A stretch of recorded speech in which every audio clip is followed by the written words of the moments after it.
Hello বন্ধুরা, আজ হচ্ছে 22শে মার্চ শনিবার। আজ হলো শীতলা অষ্টমী। আর এই শীতলা অষ্টমীকে বাসুদা পূজা বলা হয়। 2025 সালের শীতলা অষ্টমীর যে পুজো কখন থেকে হবে সেগুলো সব বিস্তারিত আমি বলছি। আমি তোমাদের নিয়ে যাচ্ছি শীতলা মণ্ডপে। মায়ের দর্শন করো, হ্যাঁ, আর মায়ের কাছ থেকে আশীর্বাদ নাও। আর এই পুজো শুরু হয় সকাল 6:30 থেকে সন্ধ্যে 7:30 অবধি।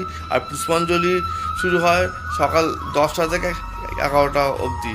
তাই তোমরা মায়ের দর্শন করো আমার এই ভিডিওর মাধ্যমে আর আশীর্বাদ নাও।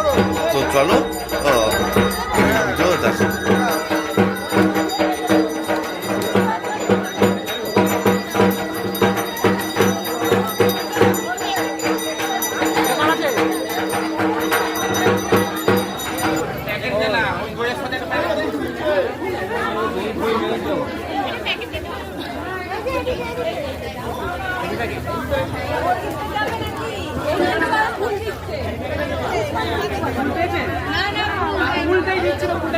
আই তো ফুল দাও তো